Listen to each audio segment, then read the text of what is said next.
a gente vê isso, porque as pessoas ficam pregando muito, né? Lógico, se você pode amamentar e está disponível emocionalmente, fisicamente para isso, ótimo.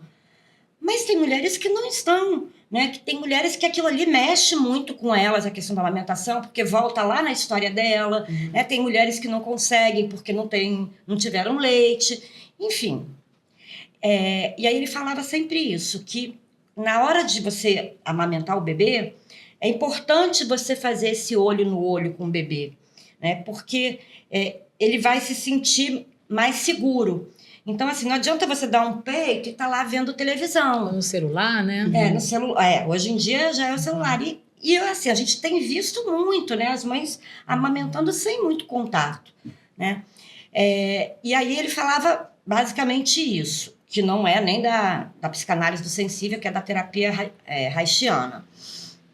Enfim, eu me perdi agora. Continência. Continência. Então, isso tudo, à medida que ele percebe que esse líquido não vai sair do corpo dele, vai criando uma continência nele. Se ele se ele sente que, por exemplo, o líquido vaza, o líquido ele golfa. A minha filha, por exemplo, mais velha, ela tinha muito problema para amamentar. O leite, às vezes, ia pro nariz. E isso causa uma angústia imensa para o bebê. Então, essa é uma das questões da continência, né? De que você tem um corpo, um envelope psíquico que vai te segurar, que vai segurar. E as outras partes que a gente fala por exemplo, a explosão, né? Aí o bebê começa a se alimentar, ele começa a ter gases. Então, a barriga estufa.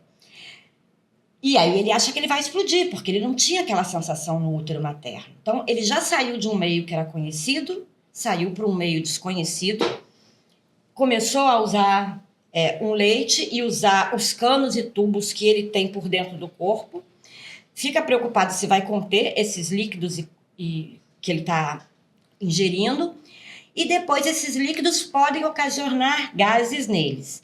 Eles incham a barriga. E aí a sensação, mas é uma sensação muito primitiva, por isso que a gente fala da psicanálise do sensível, que é essa coisa do corpo que é muito primitiva.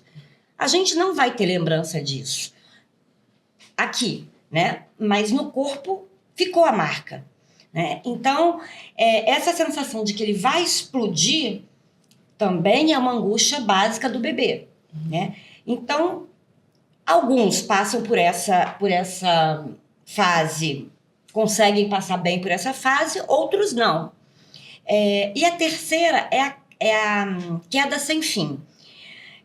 Porque ele passou pela questão de que o corpo não vai conter. Ele passou pela questão de que o corpo pode explodir. Então, a sensação que ele tem é que ele pode, a qualquer momento, cair e ir embora. E aí a gente tem um psicanalista que é muito famoso, que é professor na Universidade de São Paulo, não é a USP, é IFUSP, se eu não me engano, que é o Gilberto Safra. Ele tem muitos livros lançados. E ele falava que pior do que morrer é deixar de existir.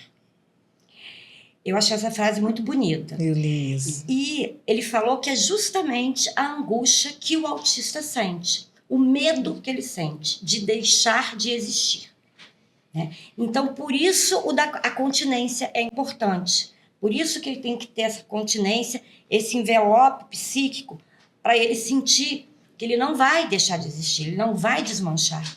Entendi. Entendeu? Nossa, fantástica, É hein? incrível, né? Assim... Eu li essa frase, eu fiquei um tempão parada nela, pensando. Que realmente, incrível. Eu achei muito...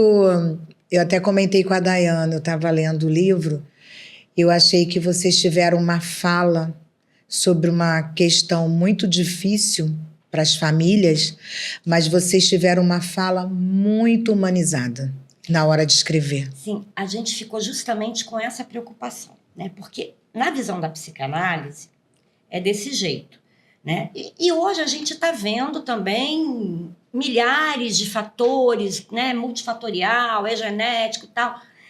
Eu acredito um pouco nessa questão da epigenética, né?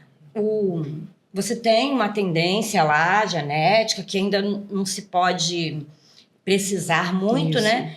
E aí, de acordo com o ambiente, isso pode ocorrer ou não, né? Mas a gente ficou com muito receio de culpabilizar, principalmente as mães, né? Que já, como eu falei, a gente já nasceu o bebê, a gente já fica culpada, porque não foi um parto normal, porque foi uma cesárea, porque eu comi o que não devia ter Na comido, gravidez, sim. enfim.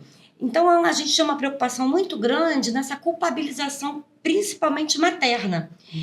E a gente, aqui no livro, a gente fala que não é só a mãe que precisa estar com esse bebê. Porque, por exemplo, um bebê que está num abrigo e que às vezes não é autista. Então, quem é que pôde suprir isso? Né? Uma mamadeira bem dada, alguém que foi... que pôde conter ele. Né? Mas muitas vezes, por mais que você contenha, esse bebê sai um pouco dessa bolha, né? Então, assim, a nossa preocupação era justamente essa, de colocar, porque, por exemplo, tem alguns autores psicanalíticos, né? A Françoise Doutor, não sei se você já ouviu falar, ela fala também, ela é psicanalista infantil e fala muito de autismo. Aí ela fala da mãe do autista, né? Aí ela dá um exemplo, que a mãe do autista é aquela que viaja e não curte o passeio. Isso aí. Ela vai só tirar foto. Quando ela viu, ela só tem foto e ela não curtiu o passeio. Né? Acho interessante, mas a gente tem que pensar o seguinte, às vezes esse passeio é a primeira vez que a gente está passando por ele também, né? É para a criança e é para a mãe, e é para a família toda. Né? Então, você está preocupada...